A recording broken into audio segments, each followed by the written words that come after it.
So mga kalode, meron ako ipapakita sa inyo. Video lang to, hindi to live. Ayan mga alaga namin, oh. Ayan yung isa, maliit. Yung isa, ayan, oh. Ayan ang kumagat kay Commander, yan na yan. Isa na yan, na malaki. Pero mabait yan. Tingnan nyo naman mga kalode. Tulugan ko yan. Diyan siya natutulog, oh. Tingnan nyo mga kalode, oh. Higaan ko yan. Porket hindi pa ako nakahiga, siya nakahiga dyan, oh. Ito nyo mga kalode. Ganyan yan, aso na yan. Tapos pag humiga ako yan, humiga na ako, dito na siya sa gilid. Katabi ko pa rin. O kaya sa gitna namin, dalawa ni Commander. Kasi si Commander dito banda sa may wala pang latag na to. Diyan yan si Commander. Ngayon, mayroon kaming maliit. Ang katabi ni Commander, ayan, nasa gitna na namin ni Commander. Itong maliit siya, nandun na. Yun, may sulok doon sa ilalim na yun, cabinet yan. Doon siya natutulog, mga kaludi. Kapag tumabi na sa amin yung maliit, ito si bagong tuta namin, ang pangalan nito si Golden Girl. Golden lang? Golden lang pala. Akala ko Golden Girl. Golden lang daw, golden. Ayan ang sa gitna namin, dalawa ni Commander. Parang ito yung bunso namin, anak. Siya, pangalawa, panganay sa bunso. Isa na yan. Pero malambing parehas yan, dalawa na yan, mga kaludi. Lalo na yan, malaki na yan, super lambing yan. Kaya lang minsan may tupak. Kalayan yung mga kaludi, nung linggo, inat-ngat yung paa ni Commander. Tad-tad ng kagat yung paa. Hindi makalakad ng maayos si Commander ngayon. Grabe. Nag-iisipan ko tuloy na hindi maganda. Hindi ko magawa dahil mahal na mahal ko rin tong aso na ito eh. Ganun kami magmahal mag-asawa sa mga alaga namin eh.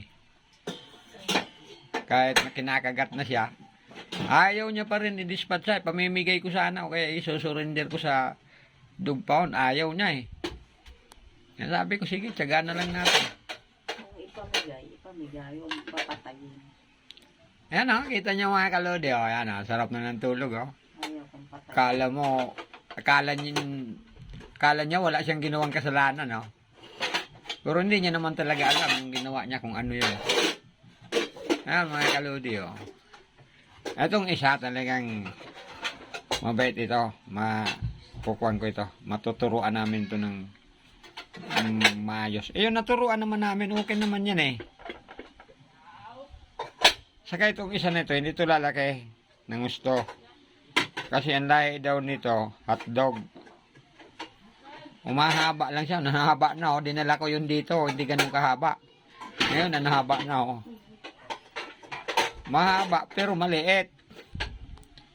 Bigotilya pa yan. Oh, ang haba ng balbas niya no. Ang daming bumibilip dito sa mga kapitbahay namin. Anong klaseng aso daw yan? Wala kasing aso dito sa mga kapitbahay namin ng ganyan may bigote. Kailangan mayroon. Kaya naiiba siya. Ayan o. Makulit din. Promotor sa kakulit. Kinukulit niya si kuya niya Gray. Ilang ihi pag gagawin mo, Golden? Si Commander yan yung paong. Inat-ngat ng linggo. Yan o. Namamaga o. Yan o. Grabing tama. Parang, hindi ko maintindihan. Ayaw ko nga tingnan para akong nakukuhan eh. Minsan pag nakahiga ko na naalala ko, hindi ako nakakatulog eh. Grabe o. Namamaga o. Ang gawayan niya no. Pero hindi naman nakakatakot.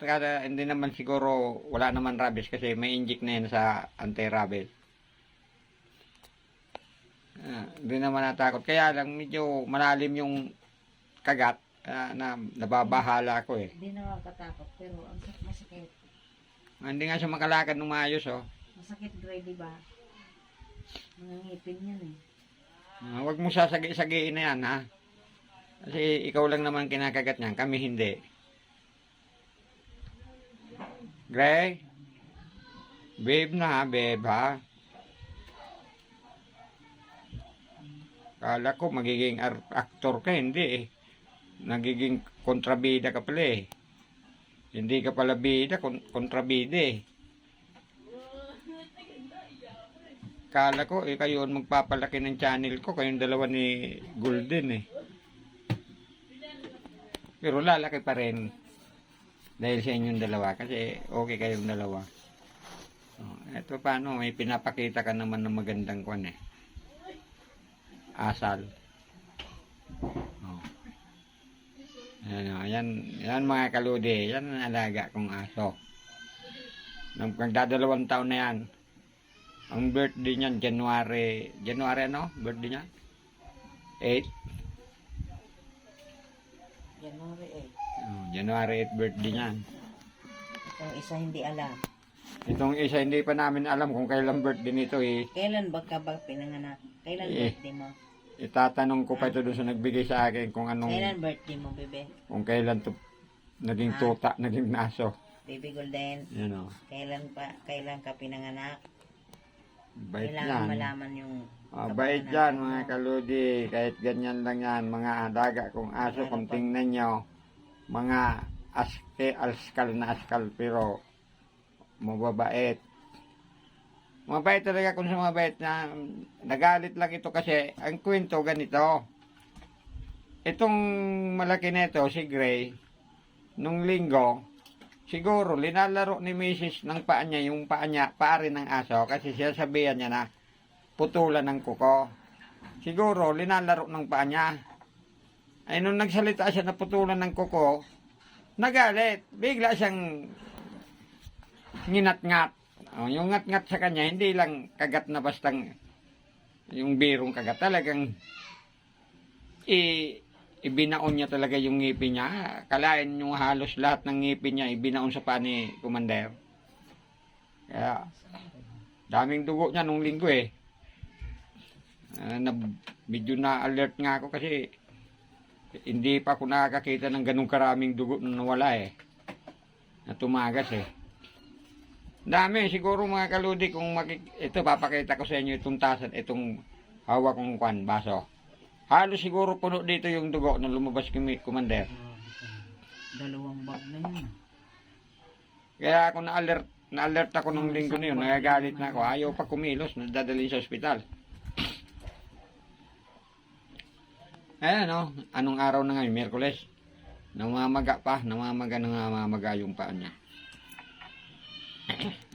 Mga kaludi, yan ang alaga ko. Alaga namin. Huwag nyo akong, bahala na kayo kung ano masasabi nyo. Comment kayo sa comment section kung anong gagawin ko dito sa alaga namin na malaki na ito. Kung i-dispatch ako ba or itutuloy pa namin pag-aalaga sa kanya dahil sa kinagat si Commander. Paki-comment sa comment section kung anong maganda ritong gawin. Pwede yan i-training K9. Pero kung ako, ayaw kong i-dispatch siya, ayaw ko naman gawin yung hindi magandang gawa sa kanya kasi inalagaan ko na ng halos 2 taon. Pero sa inyo ako susunod kung ano ang desisyon nyo, mga kaludi, kung ano ang gusto nyo susundin ko. Comment lang kayo sa comment section para malaman ko kung ano ang comment nyo. Kung anong magandang gawin ko dito sa alaga namin itong malaki na aso. Comment lang po kayo. Hanggang dito na lang video ko mga kaludi. Para tatapusin ko 10 minutes. Ayan gising siya didilat-dilat yung mata kunwari Pero mabait talaga yan. Hindi yan pag may gumalaw sa amin. Lalo na yung alaga namin na apo. Andito sa amin si Buyboy. Kahit anong ginagawa sa kanya, hindi siya nagagalit. Kay Commander lang siya galit. Sa akin, hindi rin. Kay Commander lang kasi minsan umahawak ng walis, pangsungkit sa mga inangir niyang damit. Akala siguro papaluin siya.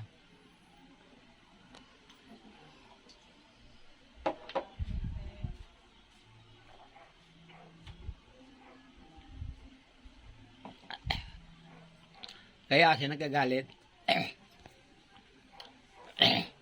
Pero mabait yan, totoo mabait. So, ibang tao hindi niya inaano.